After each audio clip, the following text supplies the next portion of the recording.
¿Le ha dado alguna vez un regalo a alguien para luego enterarse de que nunca lo ha usado? Una vez un amigo me dio una obra de arte en una época en la que yo estaba extremadamente ocupado. Debido a que no sabía dónde ponerla en ese momento, la puse en mi armario mientras pensaba dónde ubicarla. Claro, pasó el tiempo y terminé por olvidarla por completo hasta el año siguiente cuando mi amigo visitó mi hogar nuevamente.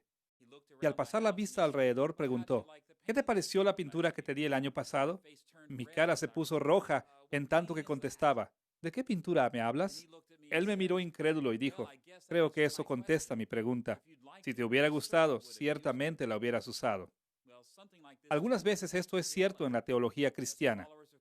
Como seguidores de Cristo, creemos que Dios ha dado el regalo de su autorrevelación para todos nosotros y le mostramos cuánto la apreciamos al mostrar cuánto la usamos. Esta tercera lección de nuestra serie Construyendo su Teología la hemos titulado Confiando en la Revelación y exploraremos cómo hacer uso de la revelación de Dios al desarrollar nuestra teología. Esta lección se dividirá en tres partes importantes. Primero, exploraremos lo que nos enseñan las Escrituras con relación a la revelación y dónde encontrarla. Segundo, examinaremos algunas dinámicas importantes involucradas en el entendimiento de la revelación de Dios. Y tercero, veremos cómo desarrollar la confianza en las conclusiones teológicas que saquemos de la revelación de Dios. Comencemos viendo en dónde encontramos la revelación. Con raras excepciones, los teólogos cristianos de los 2 milenios pasados han estado de acuerdo de una manera u otra que la revelación divina debe de jugar un papel central en la teología cristiana. La creencia de que Dios se ha revelado tanto a sí mismo como su voluntad para nosotros se remonta a las primeras páginas de la Escritura. Llega a nosotros por medio del testimonio fiel del Antiguo Testamento, por medio de Jesús y por los escritores del Nuevo Testamento. Pero saber en teoría que Dios nos ha dado ese precioso regalo no es suficiente. Debemos saber dónde encontrarlo. Mientras exploramos este tema, tocaremos 3 puntos. Primero veremos la doctrina de la revelación general. Segundo, exploraremos la doctrina de la revelación especial. Y tercero, examinaremos las interconexiones entre esas dos formas de revelación. Una de las formas principales en la que Dios se ha revelado a sí mismo ante la humanidad es lo que con frecuencia llamamos revelación general. Usamos el término general para indicar que Dios se revela a sí mismo por medio de las cosas creadas en general y para toda la gente en general. Algunas veces también se le llama revelación natural porque esta revelación viene por medio de la naturaleza o creación. Varios pasajes bíblicos enseñan acerca de la revelación general. Por ejemplo, encontramos este concepto mencionado en el Salmo 19, 1 al 6, Hechos 14, 15 al 17 y Hechos 17, 26 al 27. Pero quizá la descripción más completa de la revelación general de la Biblia aparece en los versículos familiares de Romanos capítulo 1, versículos 18 al 32. Para ver estas enseñanzas bíblicas, tocaremos 2 asuntos. Primero, el medio de la revelación general y segundo, el contenido de la revelación general. En primer lugar, las Escrituras enseñan que el medio, el instrumento o conducto de la revelación general es cada dimensión de la creación. En cada cosa que Dios ha hecho, Él se revela a sí mismo a cada uno de nosotros. Escuchemos la manera en que lo puso en Romanos 1, versículos 18 al 20.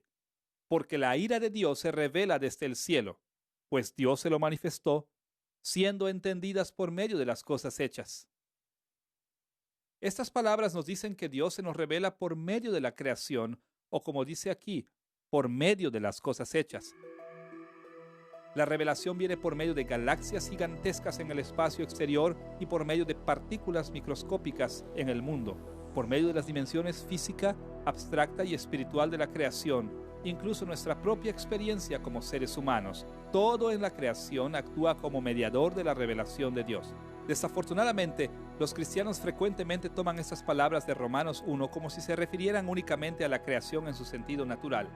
Todos nosotros sabemos de qué manera los bosques, los lagos, los árboles, las montañas y los desiertos dirigen nuestros pensamientos hacia Dios, pero con frecuencia fallamos en darnos cuenta de que la civilización, la tecnología y la cultura humana como un todo también nos revelan a Dios.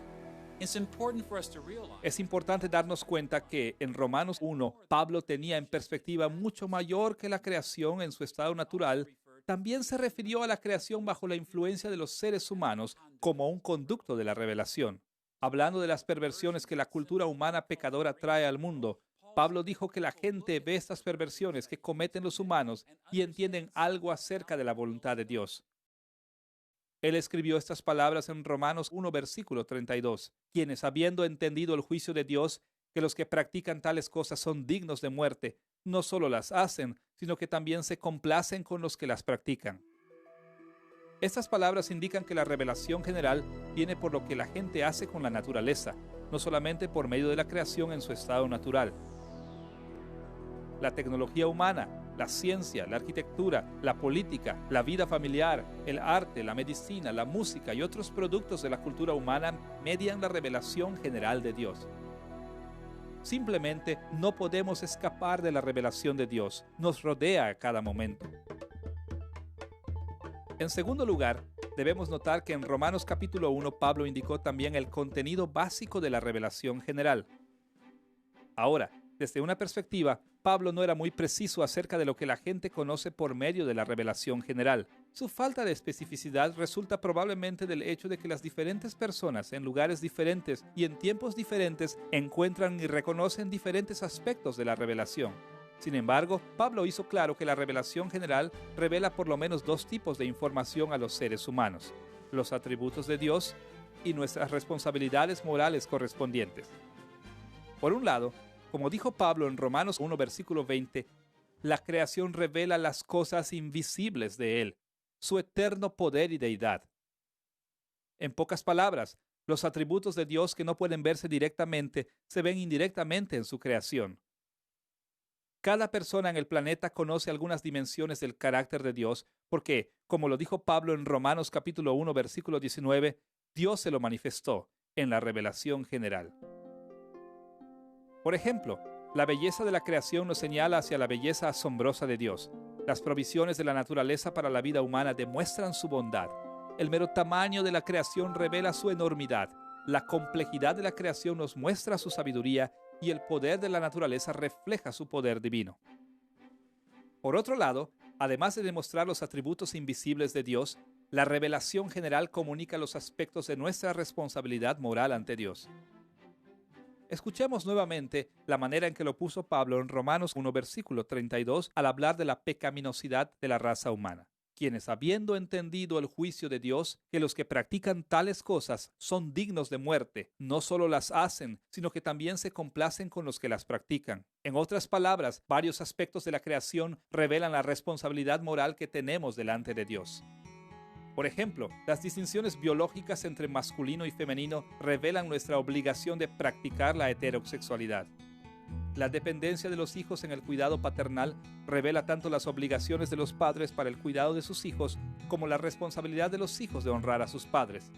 El sufrimiento de los seres humanos en la guerra y el hambre revelan nuestra obligación de mostrar misericordia. Por donde quiera que veamos, la creación gime, demandando que conformemos nuestras vidas a los estándares morales que Dios exhibe en y por medio de la creación.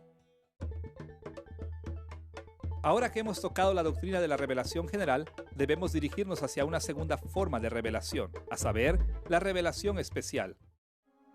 Esta forma de revelación ha sido llamada especial principalmente porque no se da a toda la gente en todos los lugares, pero se da a segmentos especiales o específicos de seres humanos.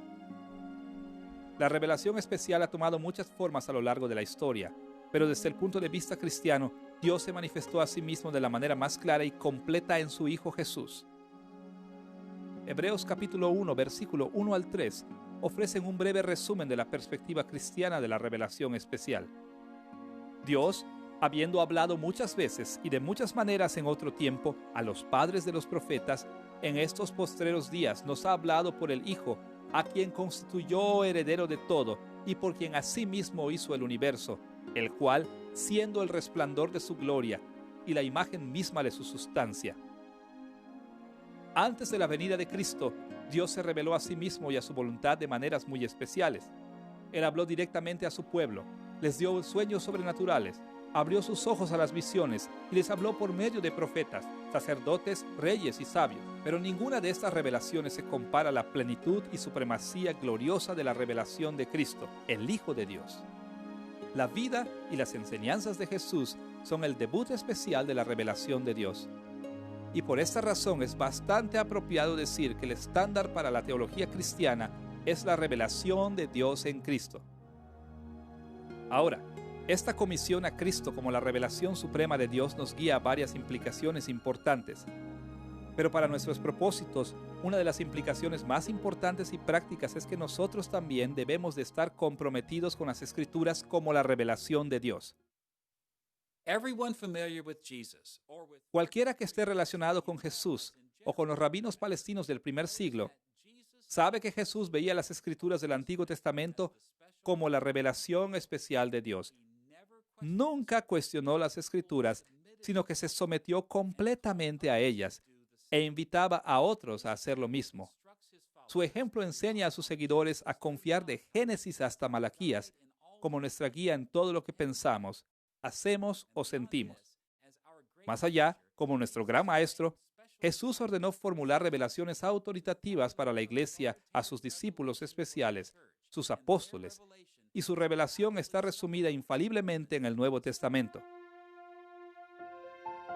Así que, los que ven a Cristo como la revelación suprema de Dios deben seguir su ejemplo y someterse a su enseñanza recibiendo el Antiguo y el Nuevo Testamento como la revelación especial para su pueblo hoy en día. Ya que hemos visto que en nuestros días la revelación de Dios puede encontrarse tanto en la creación como en la Escritura, debemos dirigir nuestra atención ahora hacia las interconexiones entre la revelación especial y la revelación general. Estas interconexiones nos ayudarán a ver que nunca debemos negar ninguna forma de revelación.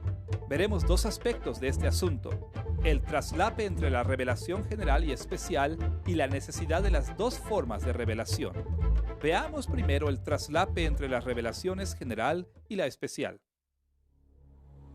Aunque hablamos con frecuencia de la revelación general y especial bajo diferentes encabezados, necesitamos reconocer que estas dos formas de revelación se traslapan significativamente. Para ver esto, debemos reconocer la variedad del contenido que se encuentra en ambas formas de revelación. Por un lado, en las Escrituras, la revelación especial toca muchos temas que forman un continuo entre la intuición muy común y la extraordinaria. Algunas porciones de la Biblia son tan extraordinarias que nadie pudo haberlas escrito por medio de observaciones o experiencias normales, aún con la dirección divina. Estas porciones de la Biblia son esotéricas, fueron dadas de maneras sobrenaturales extraordinarias. Quizá los ejemplos más obvios de este tipo de material en la Biblia son porciones de libros como Daniel, Joel y Apocalipsis. Los hombres que escribieron estos materiales recibieron su información por medio de visiones y otras revelaciones sobrenaturales que les fueron dadas particularmente a ellos. En este sentido, podemos llamar a estas porciones de la Escritura revelación muy especial. Además de esto, un tipo de terreno intermedio aparece en las Escrituras cuando encontramos una combinación de lo esotérico y las intuiciones dadas por el Espíritu a través de medios ordinarios. Por ejemplo, tomemos los libros históricos como Reyes o el Evangelio de Lucas. Los escritores de estos libros mencionaron explícitamente que habían recolectado mucha de su información de fuente humana.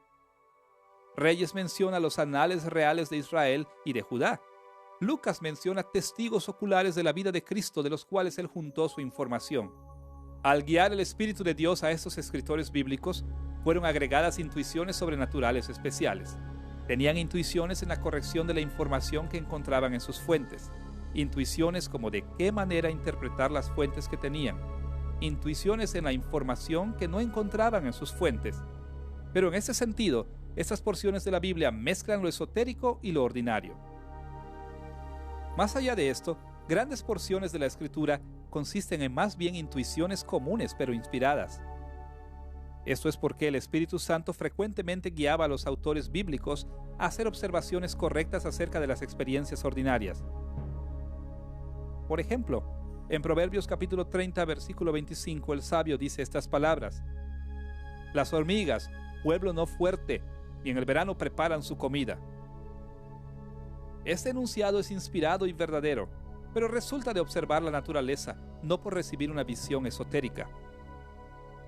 Así que, en este caso, la revelación especial contiene materiales que asociamos comúnmente con la revelación general, el tipo de cosas que prácticamente cualquier persona puede notar acerca del mundo. Incluso podemos decir que estas porciones de la Biblia son revelación especial generalizada. Ahora, así como la revelación especial, la revelación general también incluye una amplia variedad de contenido. Por un lado, la revelación general contiene algunos elementos muy comunes, cosas que no son conocidas para la mayoría de las personas, sino es que para todas, que han vivido aquí en la tierra y que son mentalmente competentes. Casi todos han sabido que el mundo es inmenso, cubierto por una vasta expansión de cielo, y la mayoría de la gente puede recordar las ocasiones en que han experimentado su conciencia moral. Esas experiencias, casi universales, siempre han revelado tanto a Dios como su voluntad para la humanidad. Podemos hablar de ellas como revelación muy general. Hacia el centro del rango de la revelación general están las combinaciones de elementos comunes y extraordinarios. Estas son experiencias de la creación que son dadas únicamente a algunos porque son limitadas de alguna manera, tal como en tiempo y el espacio. Por ejemplo, los vientos de un terrible huracán demuestran el poder grandioso de Dios. Pero mucha gente nunca experimenta un huracán. Las alturas de las montañas del Himalaya revelan la gloria de Dios, pero la mayor parte de la raza humana no ha visto el Himalaya de primera mano. Debido a que todos enfrentamos muchas limitaciones, no toda la revelación general llega a todas las personas en todos los tiempos. En el otro lado del espectro están más bien los elementos extraordinarios de la revelación general, los tiempos en que la gente reconoce algunas de las verdades que Dios ha revelado, incluso en sus creencias religiosas. El hecho es que la revelación general incluye cosas que con frecuencia asociamos más de cerca con la revelación especial. Por ejemplo, algunas religiones no cristianas creen que hay solamente un Dios. Muchos religiosos distinguen entre lo ordinario y lo sagrado de maneras paralelas a la verdadera fe cristiana. El asesinato es condenado en la mayoría de las religiones. La justicia social básica es exaltada por una gran variedad de diferentes tipos de fe. En el mundo antiguo de la Biblia, otras religiones con frecuencia se parecían mucho a la verdadera fe bíblica de maneras muy extraordinarias. Incluso hoy en día, los misioneros reportan que algunas personas que no han sido alcanzadas tienen creencias similares a la fe cristiana. En tales casos, podemos hablar de revelación general especializada. Así que, en tanto reflexionamos en los roles de la revelación general y especial en la teología, necesitamos recordar dos cosas que con frecuencia olvidamos. Por un lado, necesitamos recordar que las Escrituras nos enseñan algunas cosas que ni son esotéricas ni son desconocidas por otros medios. También nos enseña con autoridad divina acerca de las cosas que son relativamente comunes y que también pueden ser discernidas por medio de la revelación general. Esta es la razón por la que vemos a las Escrituras como nuestra autoridad, no únicamente en asuntos puramente religiosos y morales, sino también en asuntos relacionados con la historia y la ciencia. Por otro lado, también necesitamos darnos cuenta que la revelación general tiene mucho que enseñarnos acerca de los asuntos que normalmente reservamos para la Escritura. De hecho, como veremos en estas lecciones, muchas verdades teológicas que se tocan en la Escritura están expuestas en la revelación general. Esta es la razón por la que debemos buscar cuidadosamente dirección divina al ver la revelación general, inclusive en asuntos que son altamente religiosos. Ahora que hemos reconocido que la revelación general y especial tienen un amplio rango de cosas para ofrecer reflexión teológica, debemos dirigirnos al segundo punto. ¿Por qué necesitamos ambas formas de revelación para la teología? ¿A qué contribuye cada una de ellas a la empresa teológica? Por un lado, necesitamos la revelación especial porque excede la revelación general de muchas maneras. La revelación especial está diseñada para especificar, clarificar y para revelar a Dios y su voluntad más allá de lo que presenta la revelación general. Como han observado varios teólogos en décadas recientes, Dios proporcionó a Adán y a Eva la revelación especial y la natural, mientras aún estaban en su estado de inocencia. Debido a que Adán y Eva estaban sin pecado, podemos estar seguros de que sabían mucho de Dios y de su voluntad para con ellos al mirar la creación. Y sin embargo, antes del pecado, la teología no tenía que derivarse observando la creación sin la guía de la revelación especial. Dios también le dio a Adán su palabra especial con instrucciones específicas con relación al árbol del conocimiento del bien y del mal, con relación al cuidado del jardín, con relación a multiplicarse, con relación a ir más allá de los límites del jardín y con relación a ejercer dominio sobre toda la tierra. Más allá de esto, una vez que entró el pecado en el mundo, la revelación especial también se enfocó en el plan de redención de Dios. Aunque la revelación general revela que estamos bajo el juicio de Dios, únicamente la revelación especial expone la salvación en Cristo.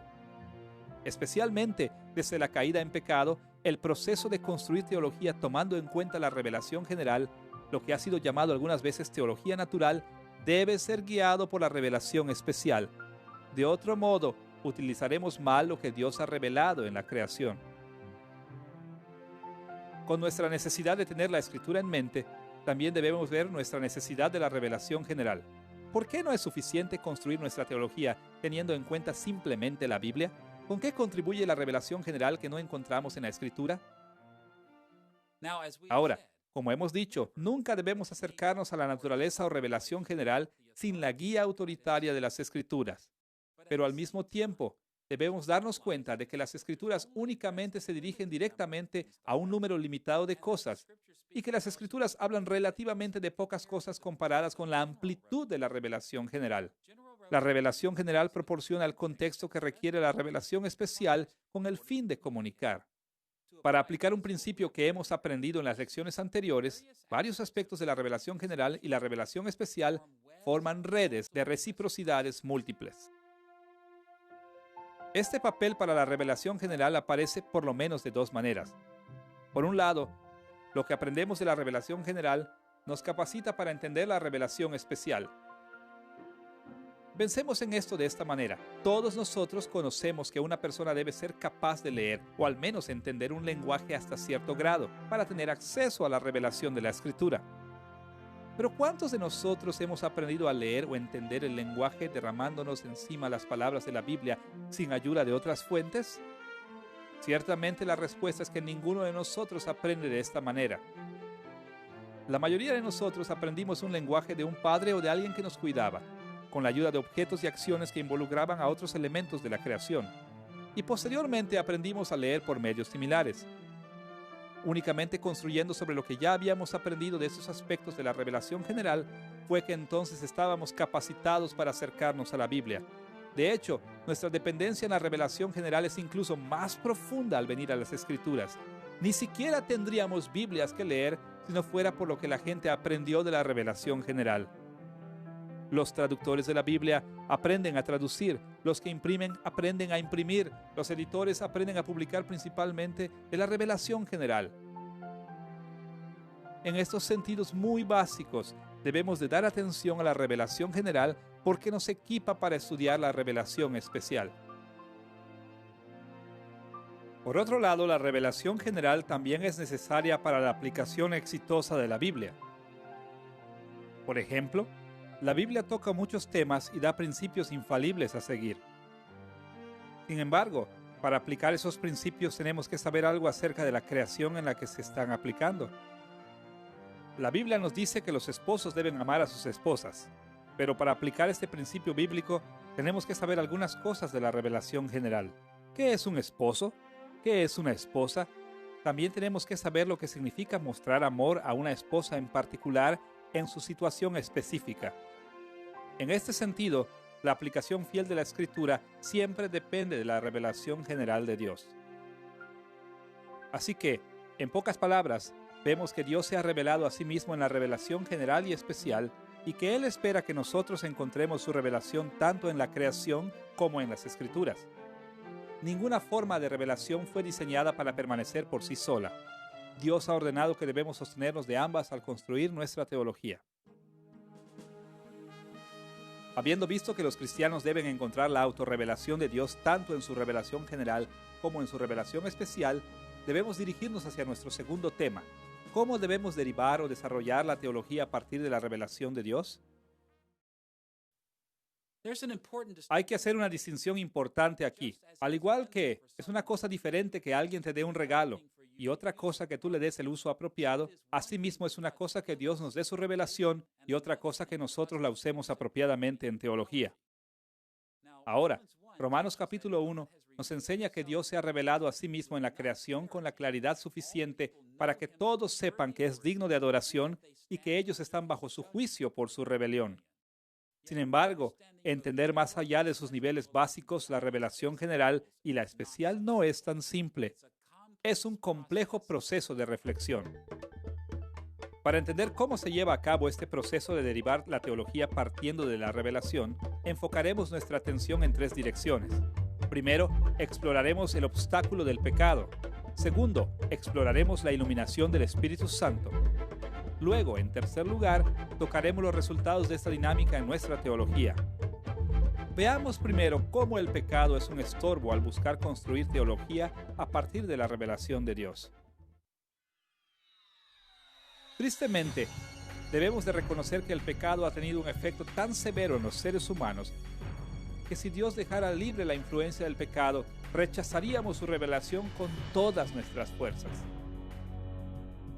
Aparte de la gracia común y la gracia especial, todo intento de reconocer y desarrollar nuestro entendimiento de la revelación de Dios sería en vano.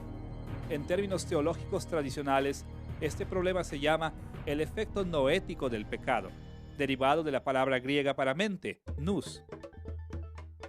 Para entender los efectos noéticos del pecado, primero veremos cómo el pecado obscurece nuestras mentes con respecto a la revelación general y después veremos cómo hace lo mismo con relación a la revelación especial.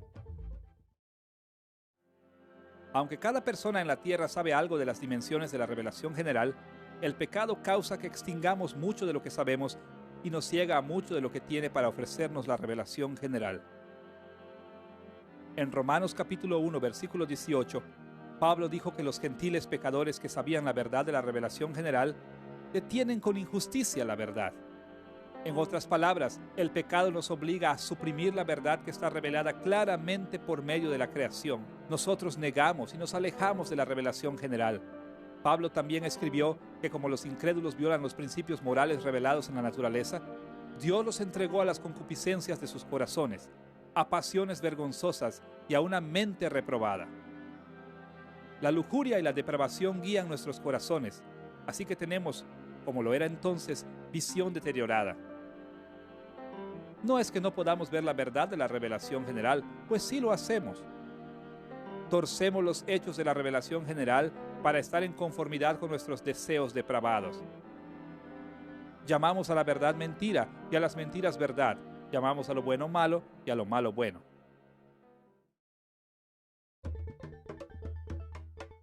Habiendo visto cómo corrompe el pecado nuestra habilidad para hacer uso apropiado de la revelación general, debemos dirigir nuestra atención a la revelación especial.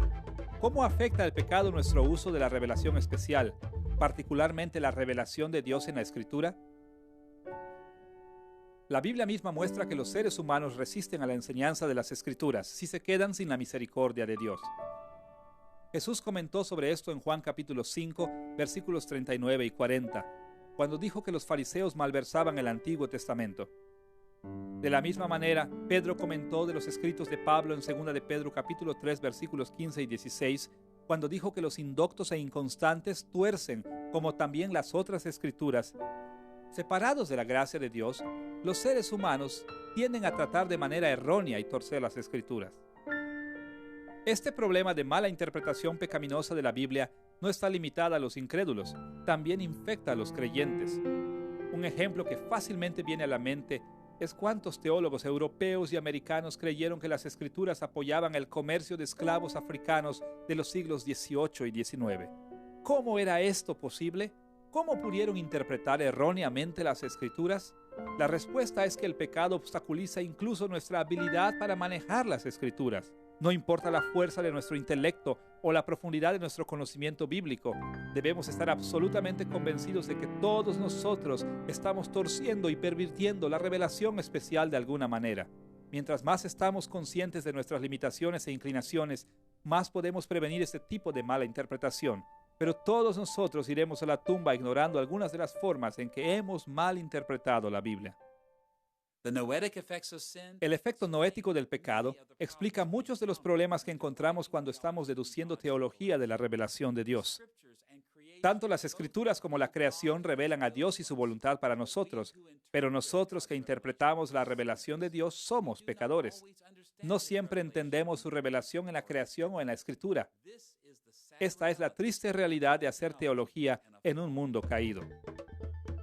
Ahora que hemos visto qué tan profundamente afecta el pecado nuestra habilidad para manejar apropiadamente la revelación general y especial, debemos dirigirnos hacia nuestra mejor esperanza para deducir teología verdadera de la revelación de Dios, la iluminación del Espíritu Santo.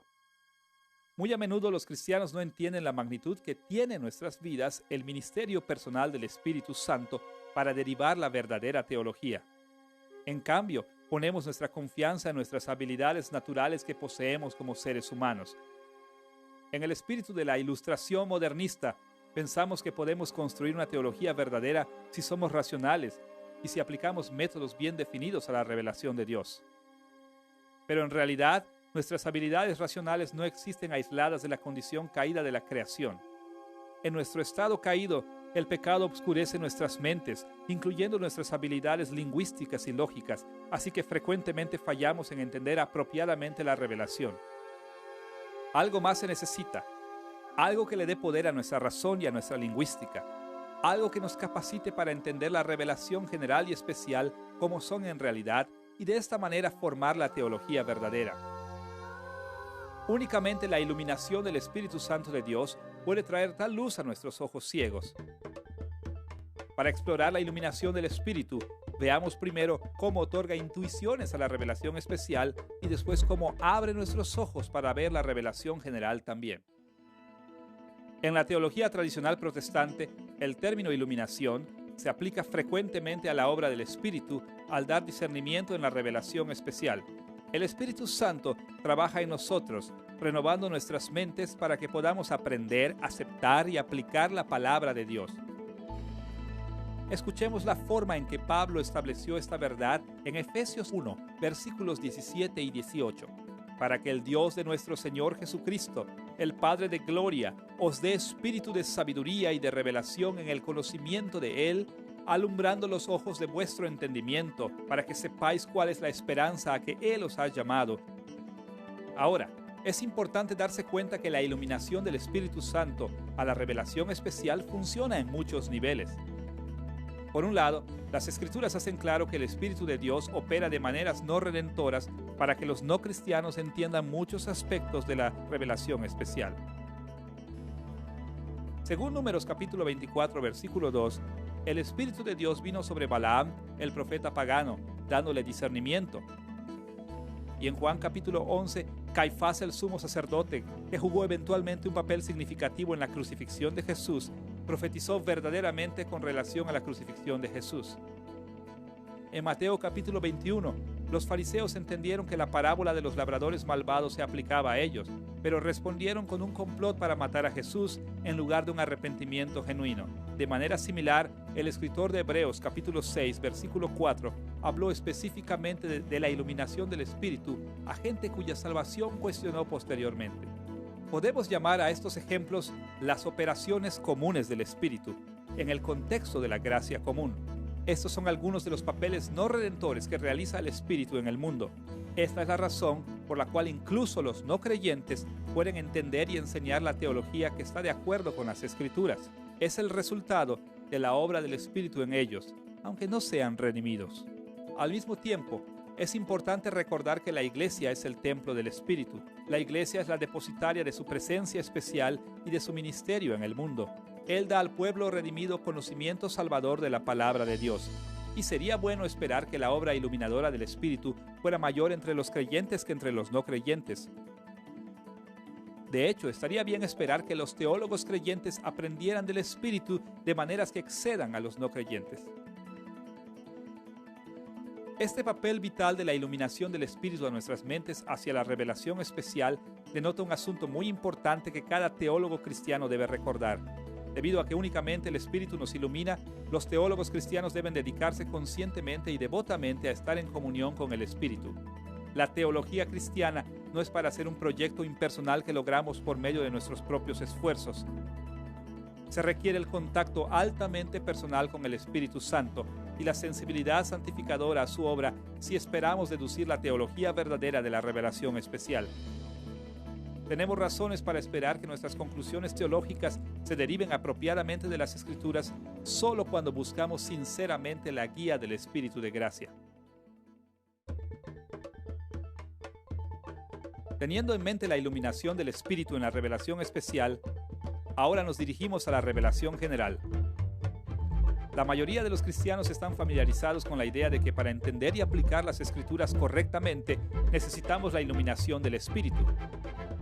Al mismo tiempo, también debemos recordar que el Espíritu Santo da a los hombres y a las mujeres la habilidad para manejar la revelación general apropiadamente. Hay muchas maneras en que vemos esta verdad en la Escritura. Una forma importante en que la Escritura aborda este asunto es en la doctrina de la sabiduría. En la Biblia, la sabiduría dada por Dios es un entendimiento apropiado que se enfoca especialmente en la revelación general. ¿Y de dónde viene esta sabiduría? El Espíritu de Dios enseña la sabiduría. En Daniel capítulo 5, versículo 14, el rey pagano Belsasar reconoció que la sabiduría de Daniel era de origen divino. En Proverbios capítulo 2, versículo 6, leemos que toda sabiduría viene de Dios. De manera similar, según Éxodo capítulo 31, versículo 3, los artesanos Bezaleel y Aholiab desarrollaron toda habilidad artesanal porque fueron llenos del Espíritu Santo. Estos y otros pasajes con temas similares nos enseñan que no solamente se necesita la iluminación del Espíritu para la revelación especial, sino también para la revelación general. Escuchemos la manera en que habló Calvino en el libro 2, capítulo 2, de las instituciones de la religión cristiana, acerca de la obra del Espíritu, en tanto la gente descubre todo tipo de verdades en la revelación general.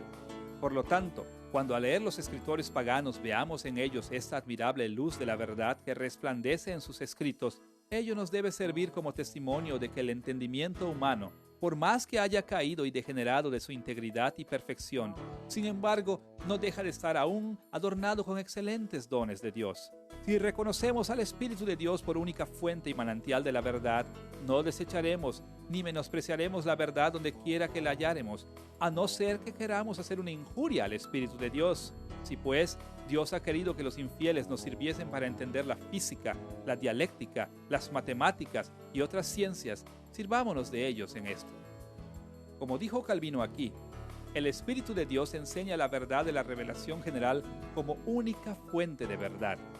Por esta razón, intentar construir la teología cristiana en el poder de la carne, incluso respecto a lo que tiene que ver con los asuntos relacionados a la revelación general, es tan insensato como buscar la salvación en el poder de la carne. Todo esto es para decir que deducir teología a partir de la revelación no es algo que sucede automáticamente o algo que usted o yo podamos hacer por nuestras propias fuerzas. Cuando se hace apropiadamente, derivar la teología a partir de la revelación es una humilde experiencia religiosa en la que constantemente chocamos con los límites de nuestras habilidades naturales y nos encontramos a nosotros mismos renovando nuestra dependencia en el Espíritu de Dios constantemente. Las dinámicas del pecado y el Espíritu en nuestro entendimiento de la revelación general y especial nos preparan para esperar ciertos resultados en el proceso de la formación de la teología.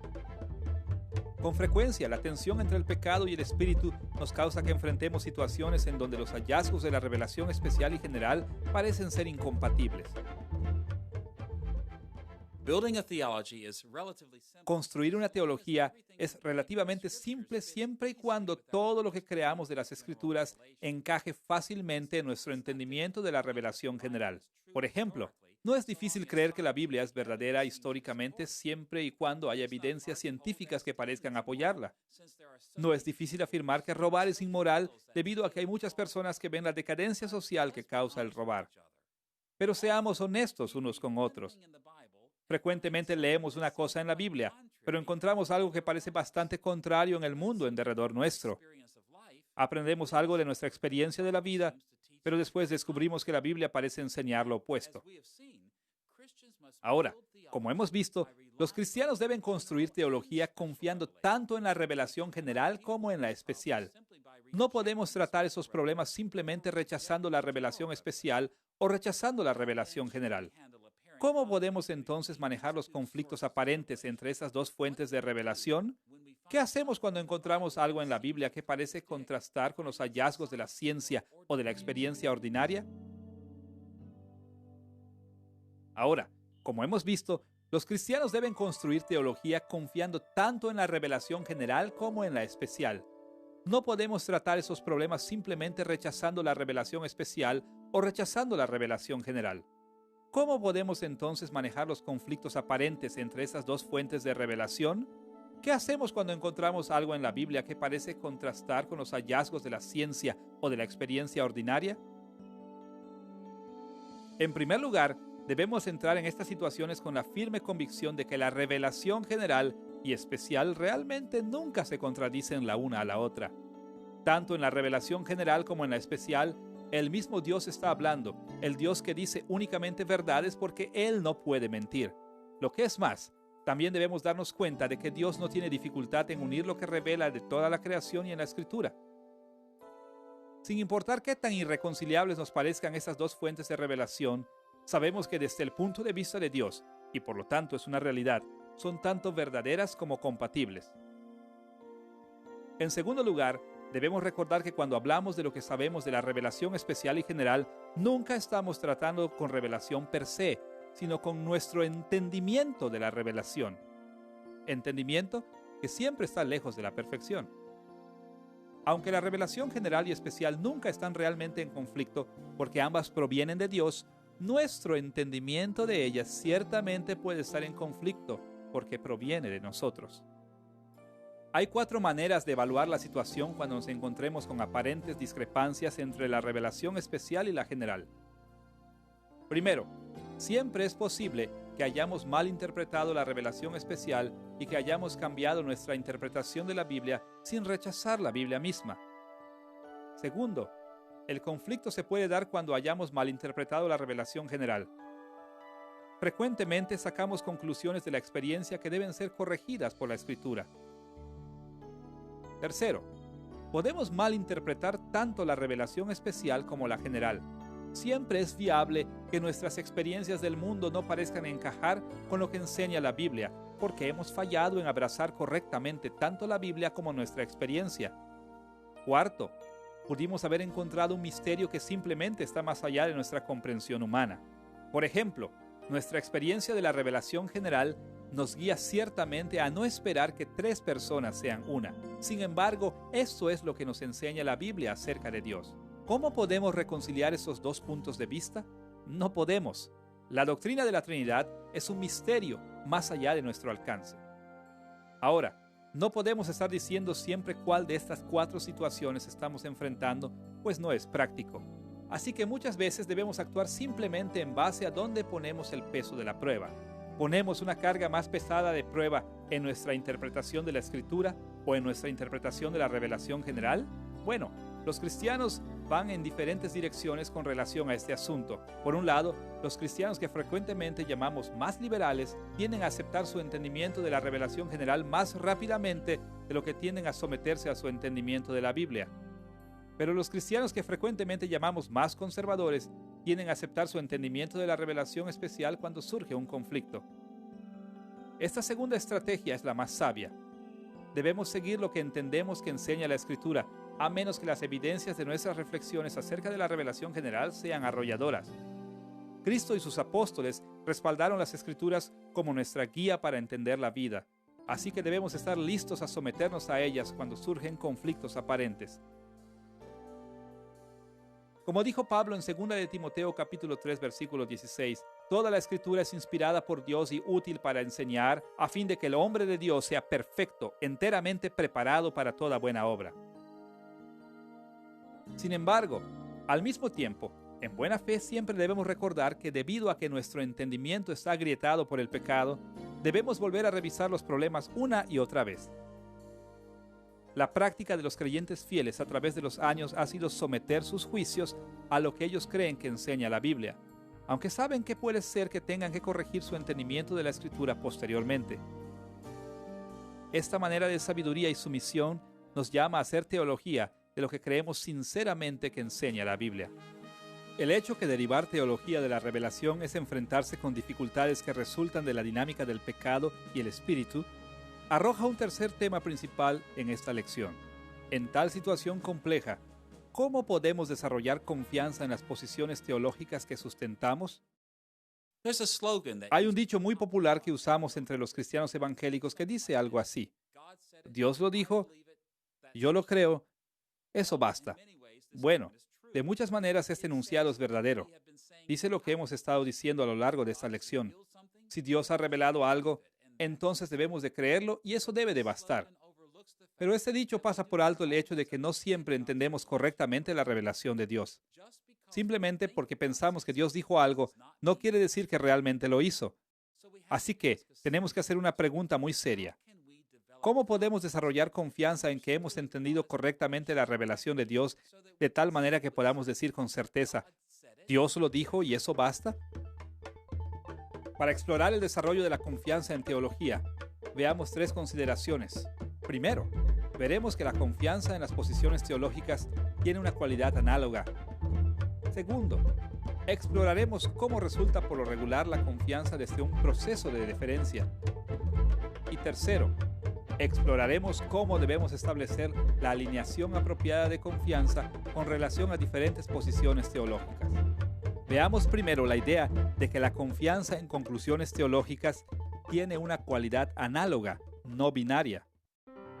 Para entender esa diferencia, nos ayuda a hacer una analogía con 2 tipos comunes de interruptores de luz. Primero, un simple interruptor de luz de encendido o apagado puede pensarse que sea binario. Es una de 2, ya sea que esté encendido o apagado. Este tipo de interruptor es similar a las maneras en que piensan de sus creencias muchos evangélicos. Con regularidad piensan simplemente en las cosas que saben y las que no saben. Yo creo que Jesús es el Hijo de Dios. Yo creo que Dios es trino. Estas afirmaciones son creencias firmes. Sin embargo, los evangélicos también tienen listas de cosas que consideran desconocidas. Yo no sé por qué Dios permite el mal. Yo no sé cuándo regresará Cristo. Este tipo de enunciados indican que no sabemos qué pensar. No tenemos confianza en las posiciones que se han tomado sobre estos asuntos. Este acercamiento binario a las convicciones teológicas es adecuado en muchas circunstancias. Decir, yo sé de esto, pero no sé de aquello, es como para salir del paso. Sin embargo, cuando vemos más cerca del rango completo de las cosas que sabemos y creemos como cristianos, vemos rápidamente que la situación es más compleja de lo que sugiere el modelo binario. Ahora, la mayoría de nosotros también está familiarizado con interruptores de luz atenuadores, el tipo de interruptores que tiene una posición de luz brillante y de luz baja. Este tipo de interruptor es análogo. La corriente eléctrica no está simplemente encendida o apagada, sino que la corriente fluye con más o menos fuerza. En los extremos, la corriente está completamente apagada o completamente encendida, pero la gama entera que está en el medio es importante también, ya que proporciona luz más baja o más brillante. En muchos aspectos, estos interruptores de luz análogos proporcionan un modelo útil para evaluar la confianza que debemos tener en las diferentes posiciones teológicas. Nosotros no tenemos confianza simplemente en algunas creencias y en otras no. Tenemos todo un ámbito completo de mayor o menor confianza en las posiciones teológicas. Consideremos la manera en que pensamos sobre las cosas fuera de la teología. Cada ser humano sustenta muchas creencias. Por ejemplo, yo creo que no lloverá hoy. También creo que tengo un trabajo como profesor del seminario. Y creo que tengo una nieta. Ahora, aunque puedo decir que yo creo que todas estas cosas son verdaderas, no sustento estas creencias con el mismo nivel de confianza. Una manera de probar mi nivel de confianza es preguntarme cuánta presión representaría para mí renunciar a cada una de estas creencias. Puedo decir honestamente que no representaría mucho para mí cambiar la creencia de que no lloverá hoy. Unas cuantas gotas de lluvia cayendo sobre mi cabeza me harían correr. Incluso un informe del tiempo que indique una alta probabilidad de lluvia me haría llevar una sombrilla. No tengo mucha confianza en esa creencia. Ahora, yo pondría mi confianza en que tengo un trabajo como profesor del seminario en un nivel más alto. Tengo toda clase de confirmaciones de que mi trabajo como profesor es seguro y estoy muy comprometido con esa creencia. Tomaría más de un reporte en la televisión para hacerme cambiar de parecer. Incluso si recibiera una carta diciéndome que he perdido mi trabajo, lo confirmaría en persona. Pero considere lo que me llevaría a dejar de creer que tengo una nieta. Hay demasiadas cosas que confirman mi creencia, y es tan especial para mí que llevaría a una inimaginable cantidad de evidencias para hacerme creer de otra forma, mucho más de las evidencias mencionadas en esta lista. Ahora, en muchos aspectos, lo que es verdad en la experiencia común también lo es en teología. Nosotros abrazamos nuestras creencias teológicas con varios grados de confianza. En la lección anterior, hablamos de nuestras doctrinas cristianas, prácticas y pathos o emociones como formando una red de reciprocidades múltiples. A esas alturas necesitamos expandir este modelo ligeramente. Nos ayuda al pensar en esta red de reciprocidades múltiples como suspendidas en una esfera plásmica. Cuando se secciona esta esfera y se expone su interior, vemos que nuestra red de creencias está arreglada en capas concéntricas. En la capa exterior, nuestras creencias están configuradas débilmente.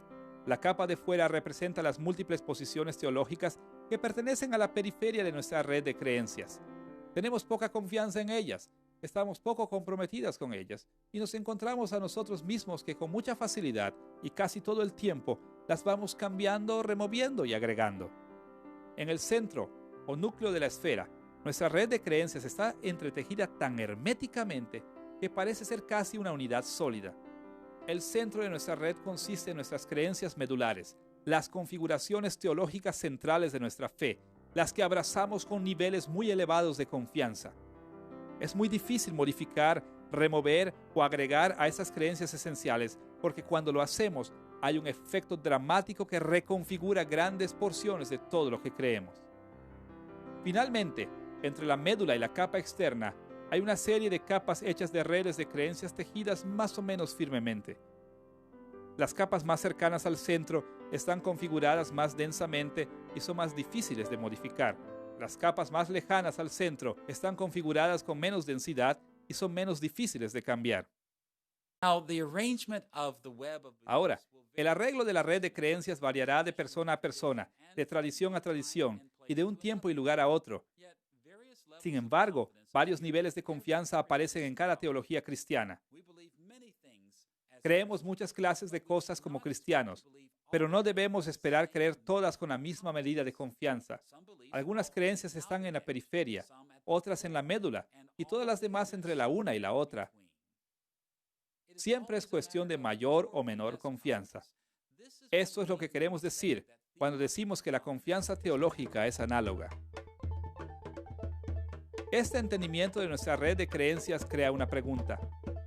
¿Cómo le asignamos niveles de confianza a una posición teológica en particular? ¿Por medio de qué proceso llegamos a creer que hemos entendido correctamente la revelación de Dios con mayor o menor certeza? Dicho simplemente, el Espíritu Santo nos enseña y convence a través de un proceso de deferencia. Un proceso en el que nos sometemos a nosotros mismos a las influencias de varios instrumentos que usa el Espíritu ordinariamente para enseñarnos. Antes de que hablemos directamente de este proceso de deferencia, debemos hacer distinciones entre las formas ordinarias y extraordinarias con que el Espíritu Santo nos da confianza en las posiciones teológicas. He encontrado útil pensar en estos asuntos a la par con las muchas formas en que Dios, en su control providencial, actúa sobre toda la creación. La Confesión de Fe de Westminster resume muy bien la enseñanza de la Escritura sobre la providencia de Dios. Escuchemos lo que dice en el capítulo 5, sección 3. Dios, en su providencia ordinaria, hace uso de medios. A pesar de esto, Él es libre para obrar sin ellos, sobre ellos y contra ellos según le plazca. Notemos cómo se describe aquí la providencia de Dios.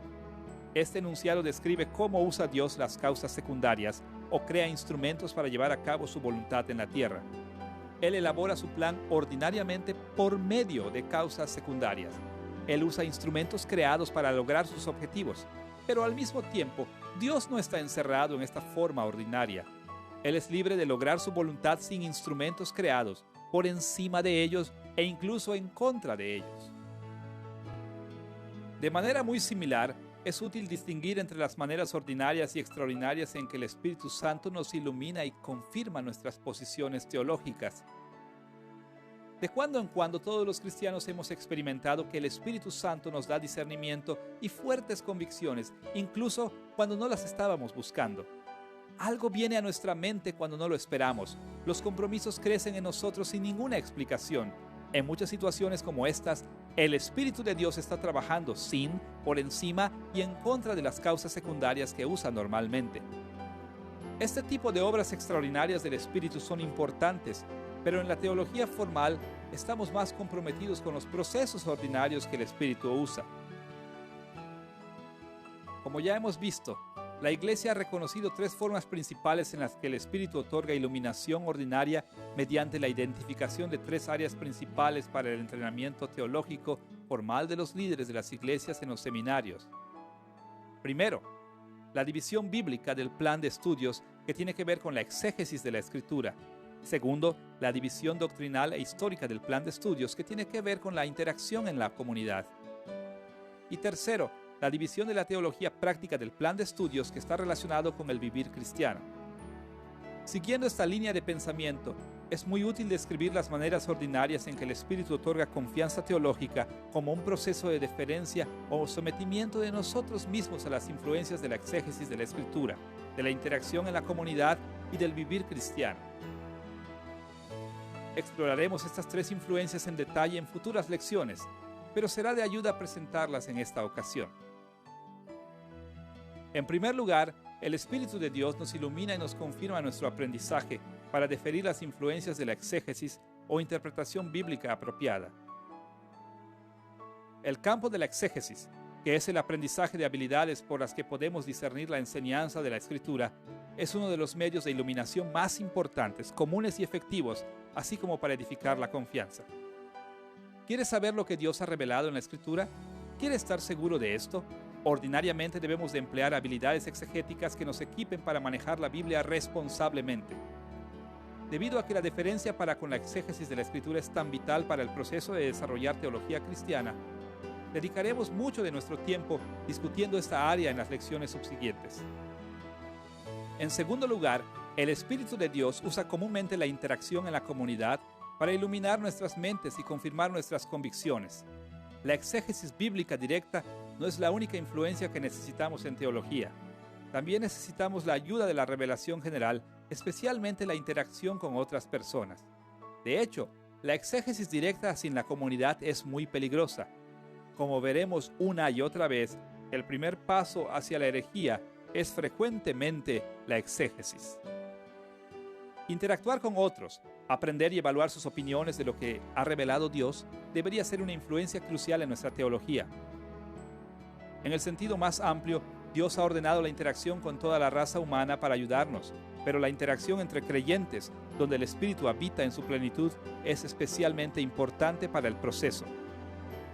Cuando interactuamos en la comunidad, nos hacemos preguntas como estas. ¿Qué ha creído la iglesia del pasado acerca de estos temas? ¿Qué me dicen los creyentes piadosos que están a mi alrededor hoy en día acerca de este tema? ¿Cómo se comparan mis opiniones personales a las de otros? La deferencia hacia la interacción con la comunidad es tan vital al proceso de derivar teología partiendo de la revelación de Dios que también vamos a pasar muchas lecciones futuras reflexionando sobre esta área.